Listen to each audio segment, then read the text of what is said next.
7th of Sivan, Chav Zayin Sivan. It marks the Hilula of a famous Iraqi rabbi. His name was Rabbi Moshe Amber Z'tl. He was actually born in English in 1909. He passed away in 1993. He was approximately about 84 years of age at the time the famous rabbi passed away. Let's explore a few of the highlights of famous rabbi's life.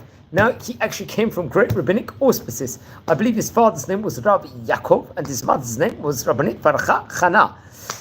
Born actually in the year 1909. He was born in Baghdad in Iraq. Remember, early 1900s, there was a famous Jewish community in Iraq, especially in Baghdad. Now, it's interesting. He would learn at a young age various languages. He was, I think, receiving his general education at Alliance School in Baghdad. He would learn various languages there: Hebrew, Arabic, English, French, which has to be pointed out. I believe, sadly, I think he was orphaned as a child, and he was taken with his brothers to the home of his uncle Ezra. He would excel within regards to various languages. Learning, obviously, Hebrew was a huge plus.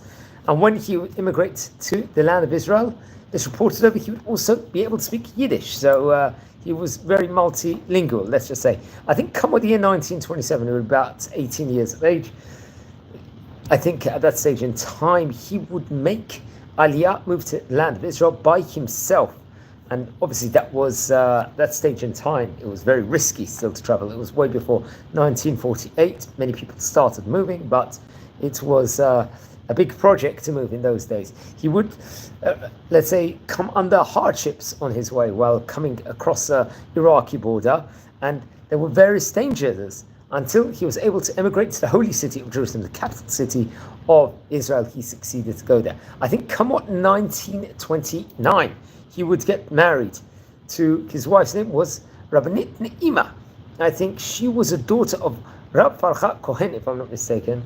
And I think she also was born in Iraq, if I'm not mistaken, before she actually made Aliyah to the land of Israel. That's what's reported over.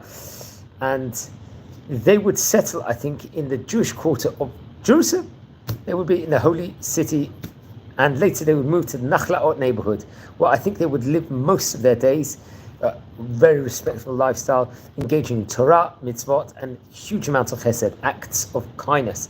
Now, he devoted himself pretty much the entire time to Torah study. Now, there was a famous seminary of the yeshiva, Beit Midrash, called the Shemesh Tzadka, which was under auspices, I believe, of the famous Rabbi Tzadka Chotzin. Now, we spoke about this great Beit Midrash on various occasions before, and I recommend everyone to watch over that video we did on Chacham Tzadka Chotzin.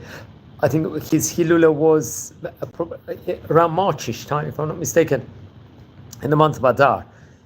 I have to double check on that, but we did do a video. He would also learn with Rabbi Yaakov Mutzafi, another great rabbi. The Mutzafi is a rabbinic dynasty, one of the great ones. He would learn Nigla Torah Hanistar. He would learn to the greatest depths, let's just say, of Torah. And I think he was part of a printing house, a famous one, called Eshkol, if I'm not mistaken, where he would work part-time aboard there, or he'd have like an integral with this Eshkol printing house. He would be a chief editor and also a proofreader for various different books. Now, his rabbinic appointments will progress as time comes on. He would also eventually be appointed the rabbi of a synagogue called the Sוכת, Shalom. This was, I think, close to his house in the נחלאות neighborhood in Jerusalem. Over there, he would also work as a chazan, a shliach tzibur, a cantor. He was giving over the sermons over there. He was an educator and instructor and rendering different halachic laws, I think, for a staggering 40 years this was. 40 years is a huge amount of time, and very, very impressive. Later, I think, while he was doing this, I think his last years of his life, I think sadly his wife passed away. He would become weak and would move to live, I think, where his daughter and son-in-law were living in Gilo neighborhood in Jerusalem. And I think eventually he would move to a nursing home, it's reported over.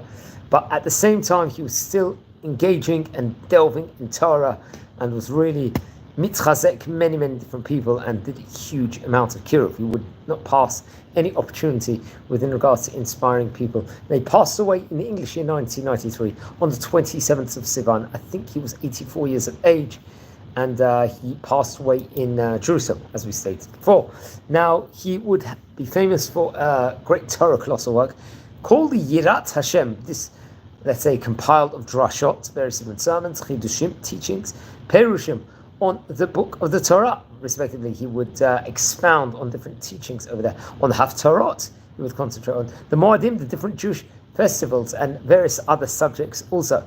I think it would not come out in print during his lifetime, but after he passed away, I think it would be, if I'm not mistaken, it would be printed afterwards. I think it was Rabbi Moshe ben Abu, who was rabbi of the Gilo neighborhood of Jerusalem, would help publishing it along with various other family members. Now, let's explore a few different tidbits from his book. The Hayumi website actually gives a few different, let's just say, tidbits on some of the highlights of the book. I think, for example, the Yirat Hashemayim Likut Chadushim, I think page 414 to actually 415, Mechadesh Tfilat Avodah, Umechabel L'Shem Yichud B'Yitziato La'avodah.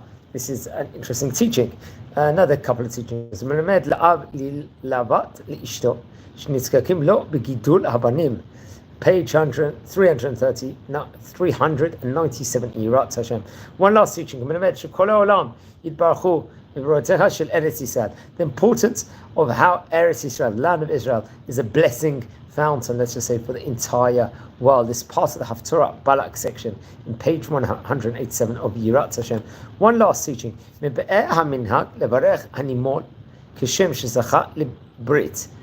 is once again from Yirat Hashem, very similar teachings from the book, from page 383 of this Torah colossal work, respectively. So it was a great rabbi of his time. I recommend everyone to learn more about him. 27th of Sivan is his Hilula. Please don't forget to light candles in the famous rabbi's memory. And friends, we are a community here. We're learning about the great rabbis of yesterday, famous rabbis. He is a famous Iraqi rabbi we've covered in this series, possibly close to maybe 80 to 100 rabbis that were from Iraq in its day, and he very much was one. We have covered more than 1,000 biography videos on famous Chachamim. So if you descend from any Chachamim we are speaking about, please send me an email, send me a comment. I would love to hear more. If you feel anyone's interested in watching these videos, share these videos to other people. Also, and if you haven't subscribed yet to the channel, please subscribe.